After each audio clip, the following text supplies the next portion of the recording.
Bismillahirrahmanirrahim. Alhamdulillah rabbil alamin wa bihi nasta'in ala amri dunya waddin. Wassalatu wassalamu ala asyrafil anbiya'i wal mursalin walhamdulillahi rabbil alamin. Amma ba'du. Baik, yang pertama-tama yang kami hormati, yang kami taklimi, dosen pengampu kita Nur Fitri Amalia MPDI, dan tidak lupa pula teman-temanku seperjuangan. Sebelum kita membahas materi, izinkan saya memperkenalkan diri dengan teman kelompok saya. Nama saya Novel Izam Zamani Hidayat, dan sebagai pemateri pertama, dan ada juga Lailatul Qomariah sebagai pemateri kedua, dan ada juga Uswatun Kamiliyah sebagai pemateri ketiga. Baik, kita akan membahas materi tentang hakikat ilmu pengetahuan alam. Pendahuluan, apa itu IPA? Ilmu pengetahuan alam yang sering kita sebut IPA, atau yang sering kita dengar IPA, berasal dari kata bahasa Inggris yaitu science, yang berarti ilmu. Nah, merupakan salah satu cabang ilmu yang fokus pada alam dan proses di dalamnya. Nah, IPA menawarkan cara untuk yang pertama yaitu menjawab pertanyaan tentang mengapa dan bagaimana fenomena alam terjadi. Terus yang kedua yaitu memahami kejadian dan keragaman di alam semesta. Terus yang ketiga yaitu membantu kita beradaptasi dengan lingkungan. Terus ruang lingkup IPA. Nah, IPA mengkaji konsep dan prinsip dasar tentang gejala alam semesta.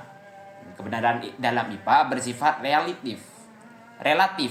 Nah, disangkal atau diubah dengan penemuan baru. Nah, sasaran kajian IPA adalah seluruh alam semesta, termasuk materi dan energi. Nah, materi apa saja yang memiliki massa dan menempati ruang, padat, cair, dan gas. Nah, terus energi. Nah, sesuatu yang dapat memindahkan materi. Terus tujuan IPA. Apa sih tujuan IPA? Nah, tujuan IPA mencari kebenaran dan fakta, bukan kebenaran mutlak.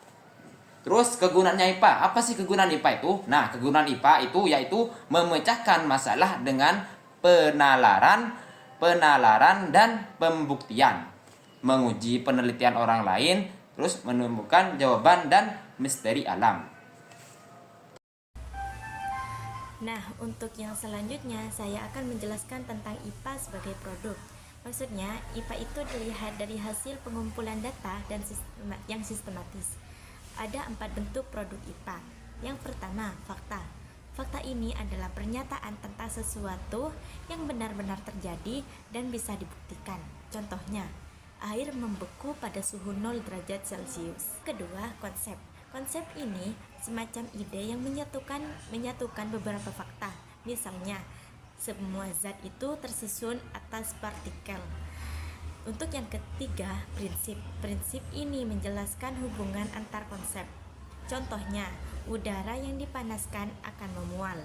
Dan yang keempat, prosedur. Prosedur adalah langkah-langkah dalam suatu proses. Misalnya, proses fotosintesis atau proses terjadinya angin. Jadi, IPA sebagai produk ini bisa kita pahami sebagai hasil jadi atau pengetahuan yang sudah siap dipelajari. Selanjutnya, ada IPA sebagai proses. Kalau yang ini lebih ke cara kerja ilmiah atau langkah-langkah yang dilakukan untuk mendapatkan pengetahuan tadi. Tahapannya misalnya begini.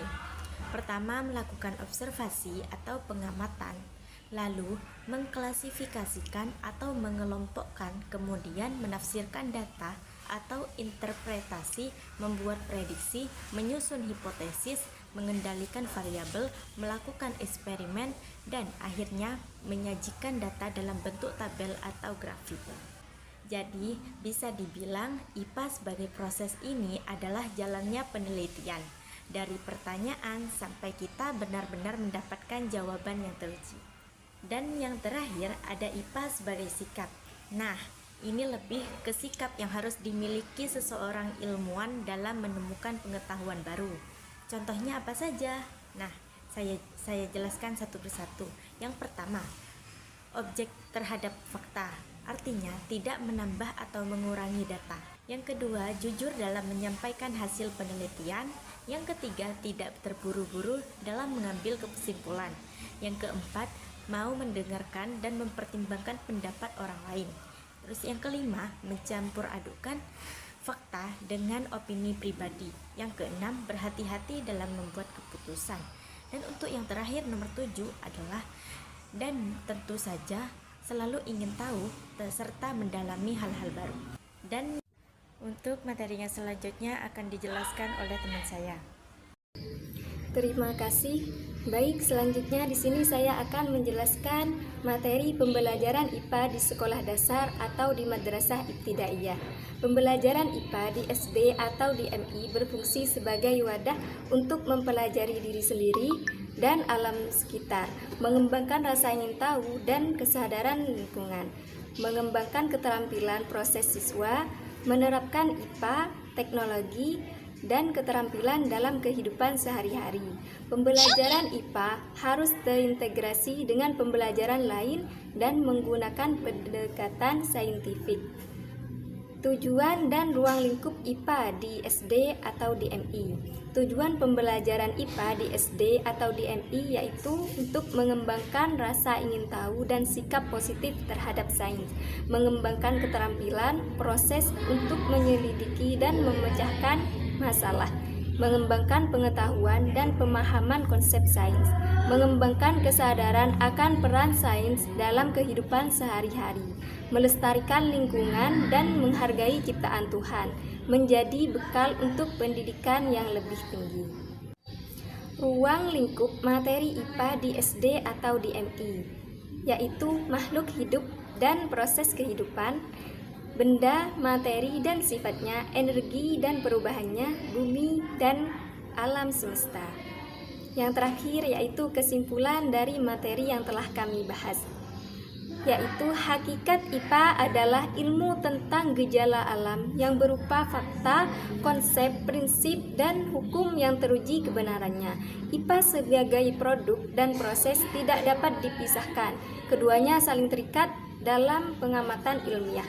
Pembelajaran IPA di SD sebaiknya dimulai dari rasa ingin tahu siswa, yang kemudian diarahkan pada kegiatan penyelidikan atau percobaan untuk menemukan konsep dan mengaplikasikannya dalam kehidupan sehari-hari. Hanya ini yang dapat kami jelaskan. Semoga bermanfaat. Kurang lebihnya kami mohon maaf. Wassalamualaikum warahmatullahi wabarakatuh.